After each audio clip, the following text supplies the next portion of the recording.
Next, ये announcement 14 जून को हुई थी। 14 जून को दो महत्वपूर्ण चीजों की अनाउंसमेंट हुई। एक 10.5 लाख जॉब्स गवर्नमेंट के लिए, और दूसरी अनाउंसमेंट अग्निपथ स्कीम की, जहां पे केवल 46,000 वैकेंसीज थी। बट किसी वजह से ये पूरी दौड़ 14 तारीख से इन 46,000 वैकेंसीज की तरफ चली गई, और उसमें आप लोगों का योगदान काफी है। Go next. ये रिफॉर्म क्यों आया? ये रिफॉर्म लॉन्ग पेंडिंग था। सबसे ऊपर वाली आप स्टेटमेंट देखिए, ये स्टेटमेंट आज की नहीं है, ये 1989 की स्टेटमेंट है। 1989 में ये काम शुरू हुआ था। हमारी तमन्ना थी कि ये काम शुरू हो, बट उसकी और भी कई सारी पहलू थे। वो चाहता था कि ऑफिसर की एज कम हो, कमांडिंग ऑफिसर की एज कम हो, टीथ टू टेल रेशियो कम हो, तो एक एक करके ये काम शुरू करा गया। कमांडिंग ऑफिसर की एज कम करी गई, जो हमारी टीथ टू टेल रेशियो है वो कम करी गई। उसके बाद कारगिल रिव्यू कमेटी के अंदर अरुण सिंह कमेटी ने बोला एक सीडीएस का गठन होना चाहिए, वो काम हुआ। अब उसी चीज को आगे ले जाते हुए हमने जो नेक्स्ट रिफॉर्म था वो था कि किसी तरीके से जो एज हमारी 32 साल है, ये देखिए ये बता रहा है 30 साल 1989, आज ये 32 साल पहुंच गई है। 32 साल को किस तरीके से 26 साल ला सके। ऐसा क्यों? हमारे को यूथफुल प्रोफाइल चाहिए। ये क्यों चाहिए? बिकॉज आप सबको मालूम है 2030 के अंदर हमारे देश के अंदर 50% पीपल 25 साल की उम्र से कम होंगे। क्या ये अच्छा लगता है कि देश की सेना जो रक्षा कर रही है दे आर 32 ईयर्स? ये हमारा सिर्फ एक ही मुद्दा है कि हम किसी तरीके से यंग हो जाए। इसको स्टडी करा गया पिछले 2 साल, एंड ये सीरियस वर्क। पहले तीनों चीफ जनरल रावत मिलके एंड कई लोगों से इसके बारे में डिस्कशन करी कि क्या क्या तरीके हैं, इसकी परसेंटेजेस कैसे करें। उसके अलावा हमने स्टडी करी बाहर के देशों की स्टडी। तकरीबन सारे देश हमने स्टडी करे। सब देशों के अंदर देखा गया उम्र 26, 27, 28। नंबर 2, भर्ती होने के तरीके कितने किस्म के हैं? कम से कम 3 से 4 तरीके हैं भर्ती होने के लिए, एंड सबके अंदर जब वो बाहर निकलना चाहते हैं वो जा सकते हैं। कितने साल में जा सकते हैं? 2 साल, 3 साल, 4 साल। सो मल्टीपल एंट्री एवेन्यूज हैं, मल्टीपल एग्जिट एवेन्यूज हैं, एंड वो बाहर जाके क्या कर रहे हैं? वही चुनौतियां हैं जो हमारे नौजवानों को चुनौतियां हैं बाहर जाने की। इसके बारे में मैं आपको बात करूंगा। देखिए हमें चाहिए क्या? यूथ। यूथ हम सबको मालूम है वो रिस्क ज्यादा लेता है, उसके अंदर जुनून ज्यादा है, जज्बा ज्यादा है। इस जुनून जज्बा को कैप्चर करना जरूरी है, बट ये जुनून जज्बे के साथ में हमें होश की भी जरूरत है।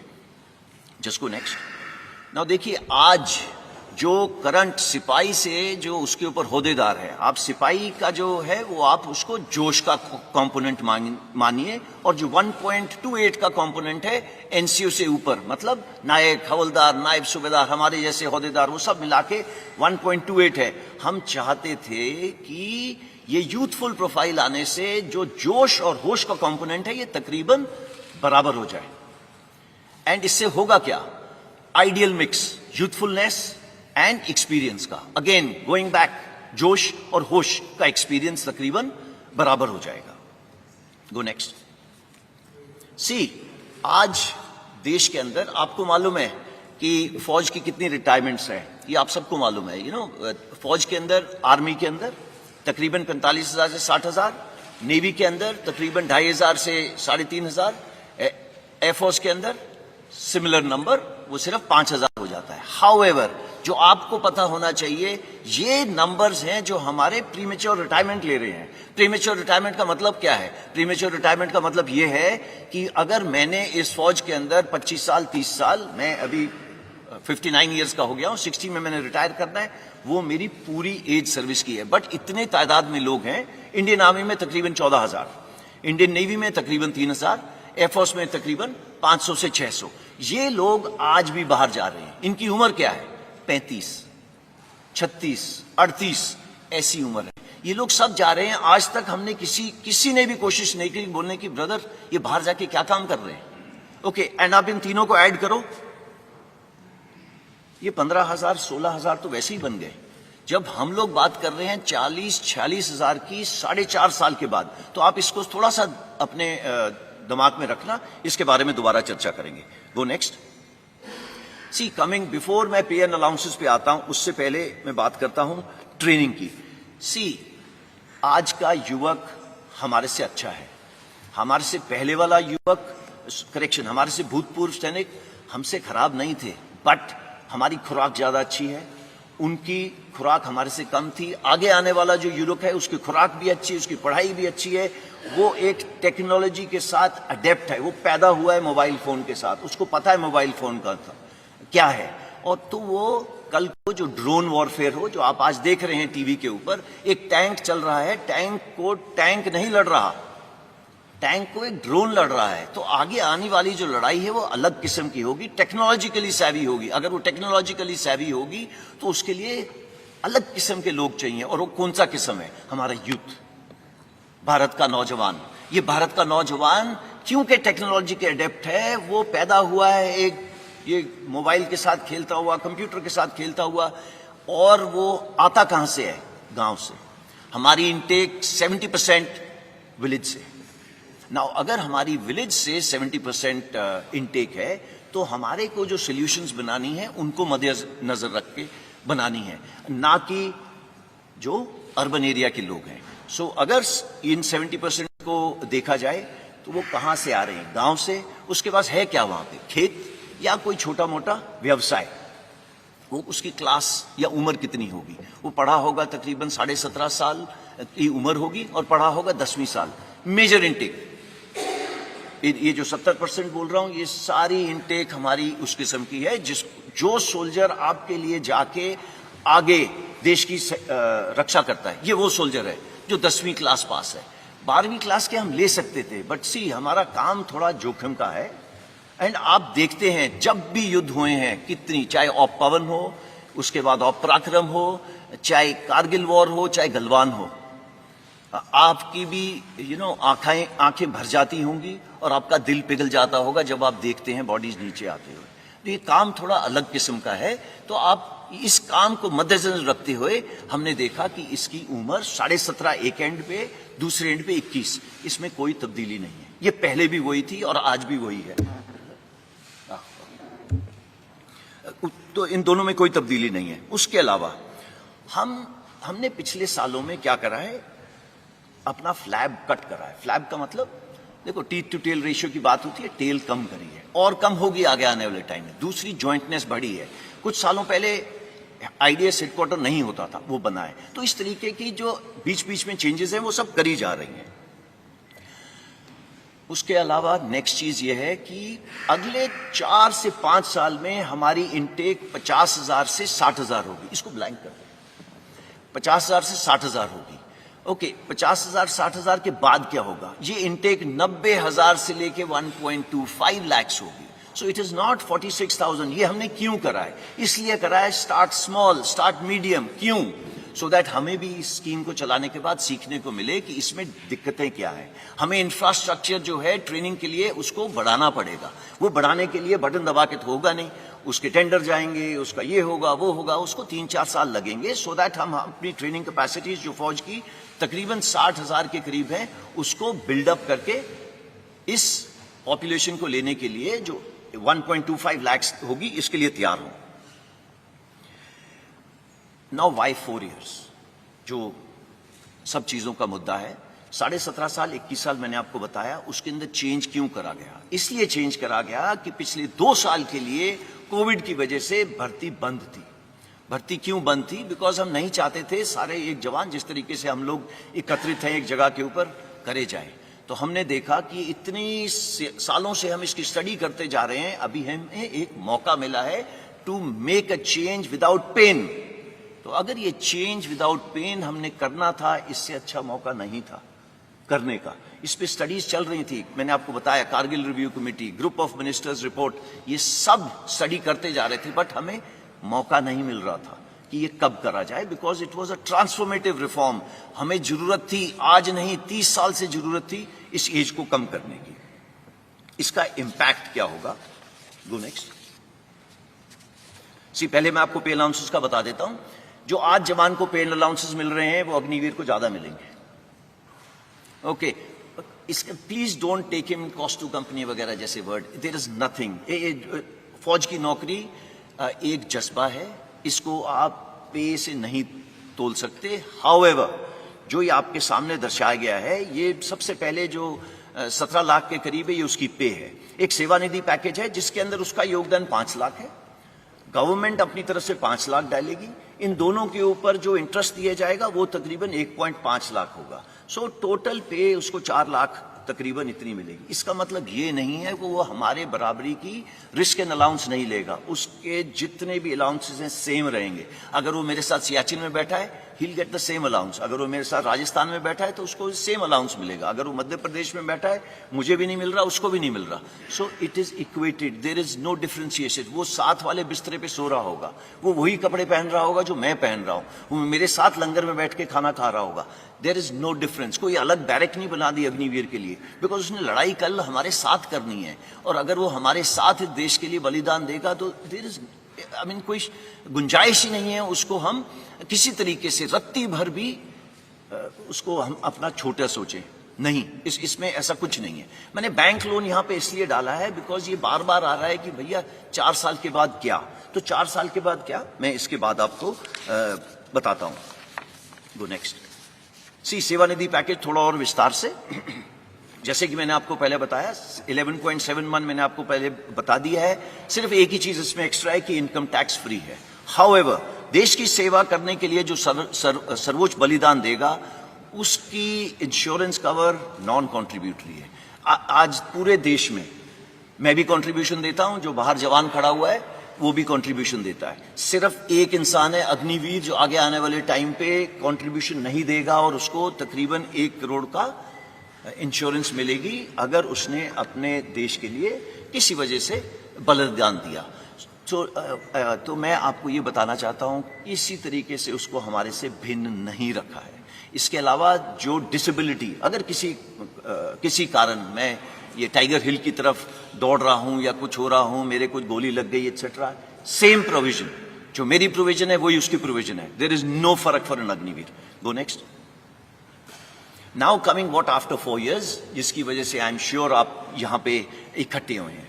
देखिए, पहले हमको ये समझना है, ये 17.5 साल से 21 साल, जो पहली साल के लिए 2 साल बढ़ाया गया तो 23 साल, ये निकलेगा कौन सी उम्र में? इसकी कम से कम उम्र होगी 21 साल, ज्यादा से ज्यादा 25 साल।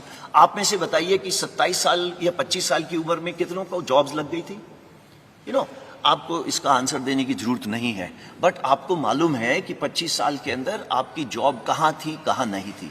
कमिंग बैक, आप 10वीं क्लास पास हैं जब आप हमारे साथ आए, 70% से लेके 60% तक 10वीं क्लास पास हो गए। क्या प्रावधान करा गया है कि आपको 12वीं क्लास सर्टिफिकेट दिया जाएगा।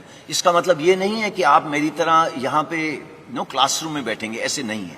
आजकल स्किल इंडिया, फिट इंडिया, ये सब प्रावधान है। पूरे फौज के अंदर आज जैसे 14 लाख सैनिक हैं, ये 14 लाख सैनिक आपको 1 घंटे में आप बोलें तो आपका 5 किलो वजन घटा सकते हैं। आप अगर बोले 1 महीने में 6 किलो घटाना है, वो घटा सकते हैं। ये उनकी स्किल है। आप लोग सब जा रहे हैं, फीस दे रहे हैं एक क्या कहते हैं जिम के अंदर, ये उसको अपने आप इनग्रेन होती है। ये हम रोज करते हैं। There is nothing called Saturday Sunday, ये उस बेचारे के लिए वो नहीं है। तो वो सब जगह ये कर रहा है। तो ये स्टार्ट पॉइंट है उसका, उसको फिट रखना हमारा काम है, बिकॉज उसका काम जो अल्टीमेटली उसको प्रोड्यूस करना है फौज की और देश की रक्षा के लिए, ये चाहिए उसके लिए। साथ साथ में लॉजिस्टिक्स, आपने आज नाम सुना अमेजॉन, फ्लिपकार्ट एक्सेट्रा का, ये हमारी फौज में जिस दिन से हम खड़े हुए हैं उस दिन से है। सिर्फ हम पैकेट के अलावा बम लेके चलते हैं जो देश के भीतर से चलता है और finally across the border deliver होता है। ये कैसे होता है? It is very complex, it is very complex, और ये जवान सीखता है और करता है। और अगर आप सोच रहे हैं कि ये 10 साल में सीख रहा है, आई एम वेरी सॉरी, ये 10 साल में नहीं सीखता। अगर वो 1 साल में नहीं सीखेगा, उसको कुछ देर की 6-7 महीने ट्रेनिंग, फिर वो ऑन द जॉब ट्रेनिंग करता है हमारे साथ, and is ready for it. Now coming to electronics, all equipment, चाहे वो शिपिंग हो, चाहे वो हवाई जहाज हो, चाहे वो टैंक हो, वो मर्सिडीज या मारुति कार से बहुत सोफिस्टिकेटेड है। तो ये एक ऐसे इक्विपमेंट हैंडल कर रहा है जो नो कंटेम्प्रेरी है। इट इज नॉट जो हम रोज चीजों के साथ छेड़ रहे हैं। मैं बात ही नहीं कर रहा रडार मिसाइल सिस्टम्स वगैरह की, बिकॉज आप सबको पता है ये होगा। उसके बाद उसको डिग्री दी जा रही है जो चौथे पॉइंट पे लिखा हुआ है। तो स्टार्टिंग फ्रॉम द बिगिनिंग, जब ये मतलब युवक 25 साल का बाहर आएगा, ये स्किल तो होगा ही होगा। सबसे जरूरी स्किल एक इंसान को चाहिए discipline. He will be ready with the discipline. आप किसी इंडस्ट्रियलिस्ट से पूछ लीजिए भाई तेरे को क्या चाहिए, बोले यार डिसिप्लिन हो गया मेरा, 60% जॉब इज ओवर, मैं उसको ब्रिजिंग कोर्स करके दूंगा, कुछ ट्रेनिंग करके दूंगा सो दैट वो मेरे काम आ सके। ये सब करेंगे। बट ऐसा है 14 तारीख को ये स्कीम लॉन्च हो और अगर हम सोचें कि 18-19 को पेपर के ऊपर लिख के दे दिया जाए कि इतने परसेंट नहीं, बिकॉज हमने ये स्कीम लोगों के साथ शेयर नहीं करी थी, सिर्फ उनको बताया था कि आप अपनी तैयारी कर लो और तैयार रहना। तो इसी तरीके से ये सब ने प्रावधान करें। सबसे पहले 15 तारीख को सुबह मिनिस्ट्री ऑफ होम अफेयर्स ने बोला कि हम रिजर्वेशन करेंगे। उन्होंने ये नहीं बोला कितनी परसेंटेज करेंगे, उन्होंने बोला प्रेफरेंस देंगे सीएपीएफ में। जैसे ही 3 दिन निकले, और ये प्लान था, इसको ये मत सोचिएगा उन्होंने 4 जगह में देखी कुछ हरकतें होती हैं आर्सन की वजह से हुआ। नो, ये प्लान था। ये क्यों प्लान था? बिकॉज मालूम था कि ये 75% जो युवक हैं इतनी देर फौज, 4 साल फौज के रहने के बाद ये देश में वापस जाएंगे, ये देश की ताकत है। ये 25% का तो हम ध्यान रख लेंगे, उनके साथ क्या करना है कैसे करना है वो हमारे पे छोड़ दीजिए। बट सबके दिमाग में ये आ रहा है इन 75% के साथ क्या होगा। ये अगर देश की ताकत है तो पूरे देश को, होल ऑफ द गवर्नमेंट, सबकी भागीदारी के साथ इसको आगे ले जाया गया। तो पहले एमएचए ने हमको बोला प्रेफरेंस दी जाएगी। विद इन 3 डेज उन्होंने बोला 10% reservation in CAPF and Assam Rifles. Then age relaxation दी। एज रिलैक्सेशन क्यों दी? बिकॉज हमने पहले दिन बोला था कि जो कोविड की वजह से 21 साल के नहीं रह पाए वो 23 साल के हो गए, तो वो 2 साल बढ़ गई। हाउएवर उसके 3 दिन बाद एमएचए ने बोला अच्छा वो युवक जो 21 साल में मेरे पास आने थे वो अब 23 के हो गए, तो उन्होंने फर्स्ट बैच के लिए ये स्पेशल कंसेशन दिया है to increase the age. Why?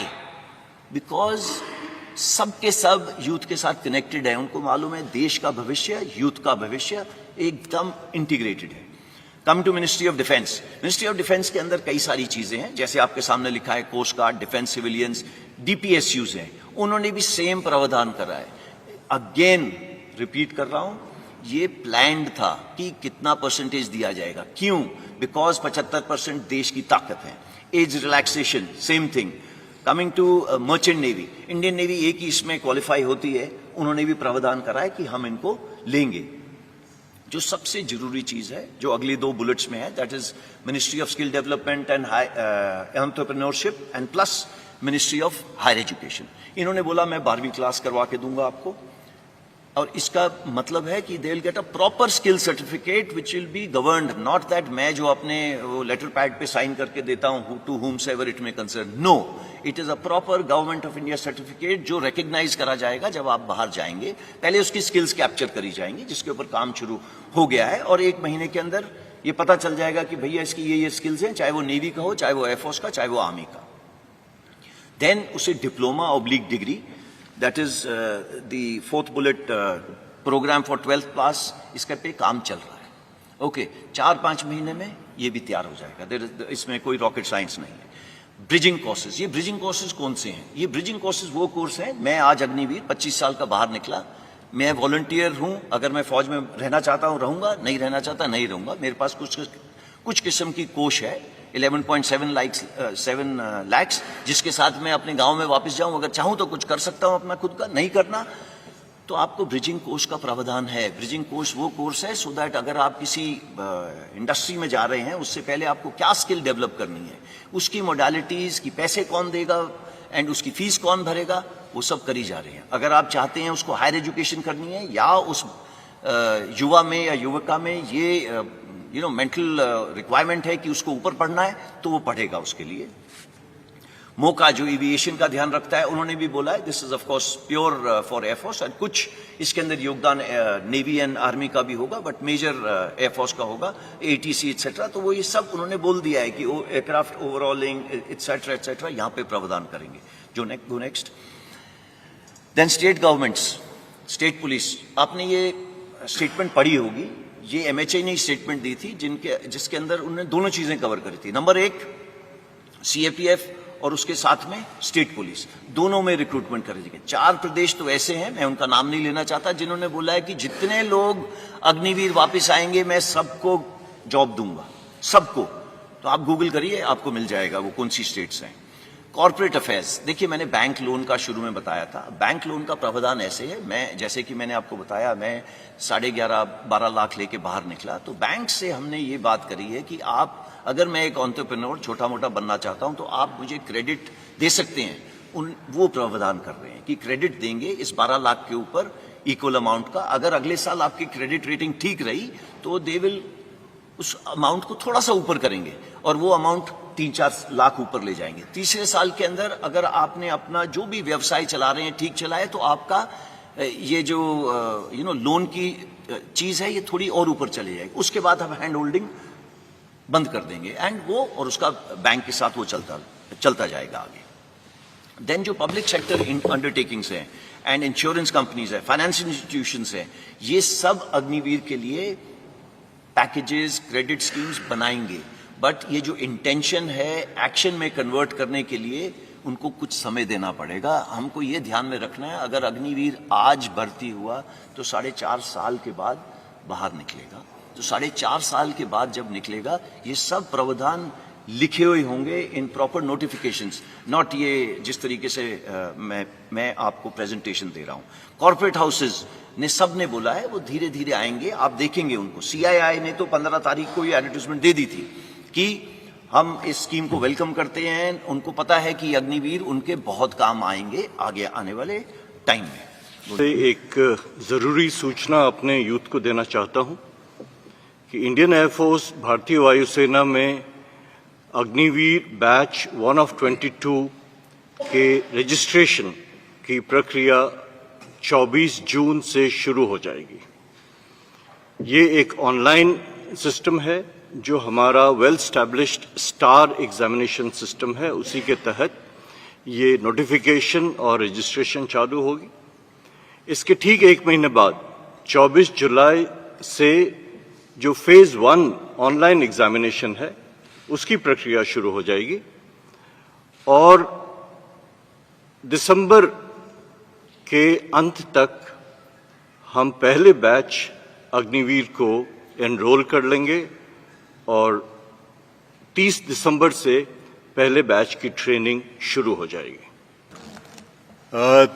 हम लोगों ने भारतीय नौसेना ने, आपकी नौसेना ने जो कि रिक्रूटमेंट प्रक्रिया है उस पर पूरा काम कर लिया है ऑलरेडी, और अगले 2-3 दिनों में 25 जून तक हम लोग अपना जो एडवर्टीजमेंट है वो मिनिस्ट्री ऑफ इंफॉर्मेशन ब्रॉडकास्टिंग को भेज देंगे। उसके बाद जैसा कि एयरफोर्स ने बताया,